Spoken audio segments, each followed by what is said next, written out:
Oh, kurja see ei tööta.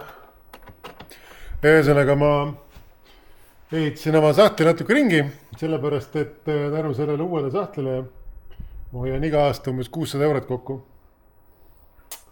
Et siin sahtlis on pliit. Sihuke pliit.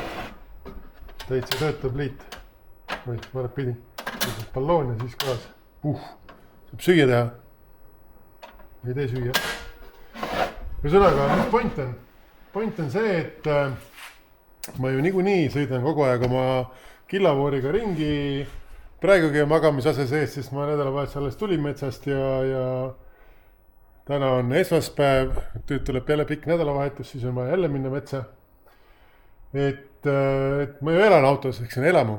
Ja täpselt sellega ma praegu tegelengi, et nimelt siin mõned kuud tagasi oli meedias sõnum, et luksusmaasturid pääsevad automaksust või saavad odavama automaksu nii arvele võttes kui aastamaksu, sest need registreeritakse elamuteks. Ja siis ma mõtlesin, et tore, et niimoodi tehakse, aga mul ju ongi elamu.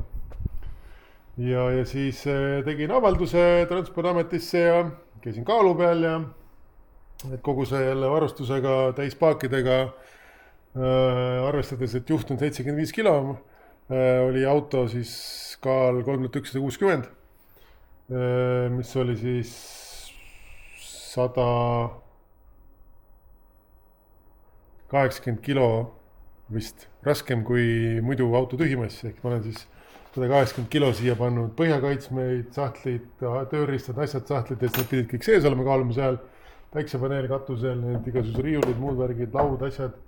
Et pole viga selle mõttes, et ega ju kui reisile lähed, siis rohkem ei olegi, ka need riidekotid ja kõik ülejäänud kola juba, toolid, lauad, kõik on autos olemas, et minu meelest täitsa mõistlik. Ja siis pidin autos pilte tegema, värke-särke. Alguses mul oli lihtsalt see pliit siin nagu riiuliga siin lihtsalt sees, et võtsid pliidi kohvrist välja, panid siia. Siis selgus, et ei, et autoelamul peab olema pliit kas kruvide või poltidega kinnitatud. Siis ma siin täna nuputasin tükk aega. Mõtlesin, et teeks siia külje peale eraldi sahtli või värgid, siis mõtlesin, et see kõik ei ole hea lahendus, et see mingi tilla-tõlla ja paned supipoti peale, läheb puruks. Et siis lõpuks jõudsin siis siukse lahenduseni, et tegin selle sahtli tagamise otsa juppideks, siit välja ei tule, piiraja on ees, aga põhimõtteliselt niimoodi siin kannatab süüa teha küll, et ma vist võin siia peaaegu ise peale istuda. Et pott läheb peale, selle pidin siia panema, et need sahtli hõlmad siin kinni lust oleks. Proovisin leida siukse vahemaa, et jääks ette, võtame ka panni, proovime järgi.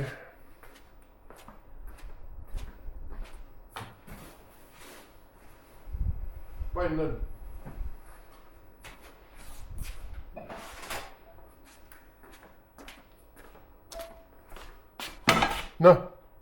Täitsa mahub. Okei, natuke veel tõmmata välja poole. Täitsa mahub peale küll. Suurem pann siis on niimoodi. Väiksem poti värk võib-olla niimoodi. Ja ei pea midagi ümber tõstma ega tegema tükkat, aga kõik ilusti kinni ja lihtsalt see süsteem ei tööta enam. Et ma pean nüüd siia sahtlile mingi muu asja ette mõtlema veel, mis seda piiraks. Aga ta tuleb vastu uksi, et ega ta kuhugi ei sõida, aga selle peab ära võtta, see tõllud on niisama mida. Võt, sükke värk, et mis siin on siis? Siin all on 2 polti, millega ta siis on polditud auto külge kinni. See on ka polditud auto külge kinni. Ja ongi statsionaarne pliit. Ja kui nüüd õnneks läheb ja auto keretüüp siis ümber muudetakse, maasturiks jääb ikka. Lihtsalt keretüübiks muutub elamu loodetavasti. Ja siis täna ma pean maksma 1100 midagi eurot aastas maksu. Siis kogu massiosa kaob ära, jääb alles alla 600 midagi. Nii et põhimõtteliselt 600 eurot selle eest, et 2 poldiga pliit külge panna. Ma arvan, et päris hea diil. Võt, nüüd ma pean tegema siis uued pildid, seletame ära, mis ma siin kuidas tegin ja siis jääme ootama, mis vastus Transpordiametist tuleb. Kaalumine oli kolle kallis. Metroserdis käisin kaalumas 130 eurot vist läks või. 2 mehega kaaluti ja ikkagi siuke protokollitud värgitud tehtud värk. Et Metrosert on hea, mul ei ole midagi nende vastu, aga ma arvasin, et kaalumine on odav.